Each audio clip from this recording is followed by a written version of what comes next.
Hey everybody, Chef Franco here. I have an exciting recipe for you today, fall inspired. We're going to make a roasted rack of lamb with a pumpkin and mushroom risotto. It's going to be fabulous. But let's first start with the rack of lamb down here. Let me show you. This is the rack of lamb. They're beautiful. You can see how nice they are. And it comes with a fat cap. I took this fat cap off the one earlier, so you can see. You could render this fat down in a pan and then use the grease to use it for frying other things. But we take this off because it gets kind of sloppy with cutting the lamb and presenting it. So see how nice it comes right off? Just like that. Then you can clean this up a little bit. You want to leave some of the fat on here because the fat is the flavor. If you clean it completely, you lose a lot of the flavor. And it'll render off in the pan when we saute these and then bake them. So we're going to clean these like so.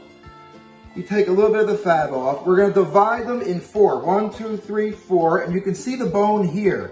We follow our knife down this bone and we get an even cut all the way through. Just like that. We're going to remove one to the side.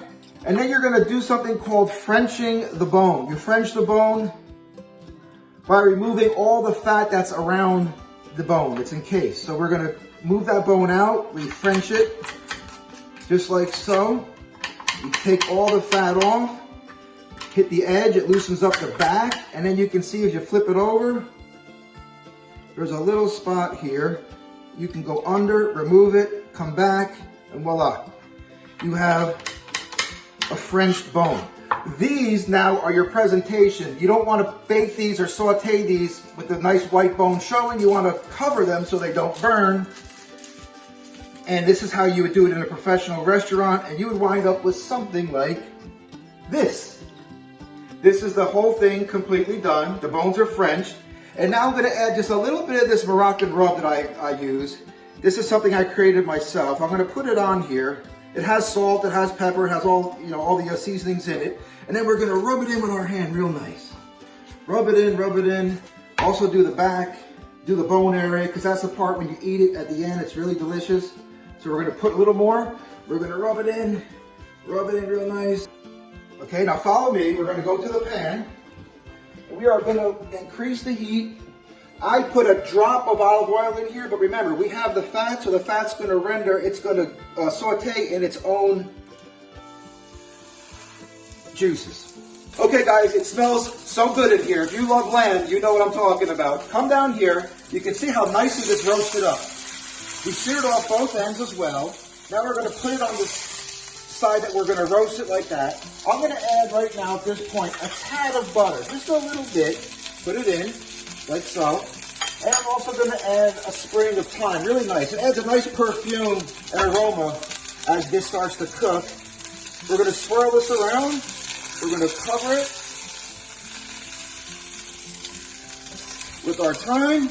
And we're going to put this in the oven. As this roasts, we're going to make our risotto.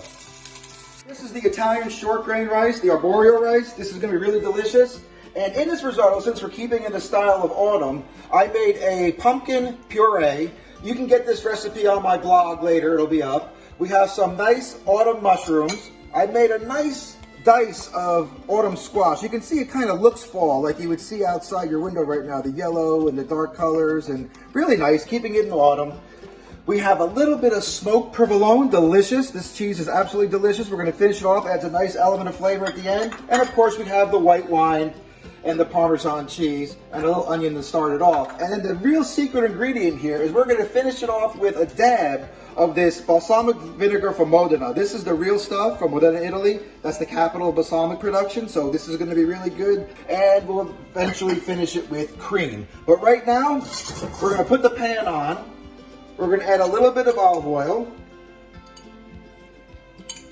3. And then we're going to add our onion and saute. The onions are nice and translucent. They've been sauteing for about 5 minutes. Add your rice. Give it a quick stir. Pull it onto the heat and stir it through to mix it in with the onion, right? Once you get it all mixed in, you're going to leave this here for a few minutes until the rice is hot to the touch. As soon as the rice is hot to the touch, that's when you would add your wine. So let's increase the heat a little bit, right there. Move it around, and now let's see how we're doing. It's just now getting hot to the touch, which is great. So we're gonna add a little white wine, put it right into the pan. All the way around.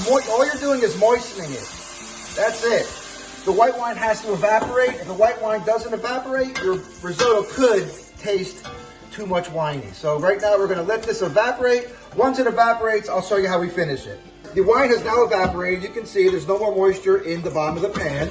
The rice is starting to cook, but to continue cooking, we're gonna add the broth. This is the typical thing you do with a risotto. You keep adding broth until it's cooked. I use basically a very simple vegetable broth, not chicken stock, because I really want to keep it vegetarian, because this is all vegetarian that's going to be added to the risotto, the mushrooms, the butternut squash, etc. We do have some cheese, but I like to use just the vegetable stock.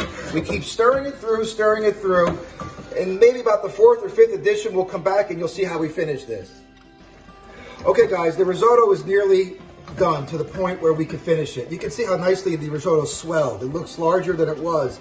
That's a good indication that it's ready to be finished. So, this is a pumpkin and mushroom risotto. We're gonna add that delicious, look at that, pumpkin cream, fall, think fall. Then we have those autumn mushrooms, absolutely delicious as well. They're going in, we'll save some for later, just like that. We have a little bit of the squash, looking very fall. We're gonna add some butter, about 3 pads of butter, and we're gonna add the Parmesan cheese. Now, all you can do is stir, mantecare in Italian. Look how it's coming together. See how it's changing its color to a more autumn looking dish?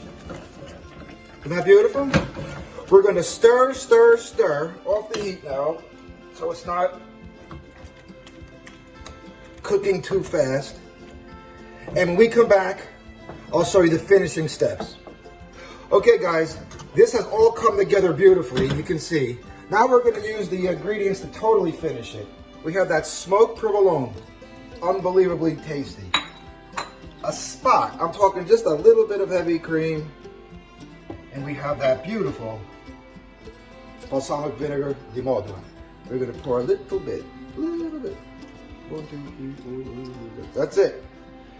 Stir this through to complete everything. You can see now, we got ourselves a delicious, creamy, autumn-inspired mushroom and pumpkin risotto.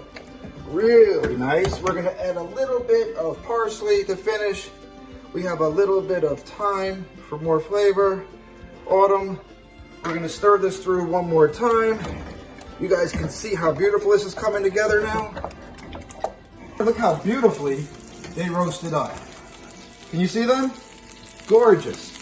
We're gonna take one right now. We're doing this in real time, putting this down because it's very hot. We roasted them for about 30 minutes, 25, 30 minutes at 450. We're gonna pick one. Remember what we were saying before, medium rare, medium well. We want it like a medium rare. So we're gonna feel, this is feeling very close to a medium rare. Typically you would let this rest in a restaurant. You would let this rest for at least 10 minutes, 5 minutes before you cut it so the juices don't all run out. But due to the fact we're doing this in real time, we're gonna just do it. You can see how nice and white the bones are gonna be kept when I remove this, if you remember before. See how nice? They're not all burnt up. They look beautiful for a presentation. This you just put aside. Now we're gonna cut this straight down the middle. You gotta hold them because they're super hot. You find the middle bone, you come straight down, you go down, you wiggle your knife through, right there, and you cut one slice, boom. You open them up. All right guys, come in close. Look how beautiful this risotto finally wound up. You let this sit for a good 10 minutes on the stove and it gets nice and thick and it's really creamy. So we're gonna put this in our dish, real nice, like so. You can smell all that beautiful aroma from the mushrooms, that balsamic vinegar, the provolone. It's just delicious. So that's like that. And now we're gonna add that beautiful rack of lamb medium rare. Look at these guys. Look how beautiful. We're gonna sit that right here. We interlock the two bones so they kind of stay up, like so. Just like that. We're gonna add a little bit of the pumpkin and mushroom to kind of, you know, give a little bit more of that fall element to the whole dish. Like so, like that, like that. We're gonna add a sprig of thyme. We're gonna clean the rim of our plate, like at a real restaurant. And voila, your roasted rack of lamb, pumpkin and mushroom risotto.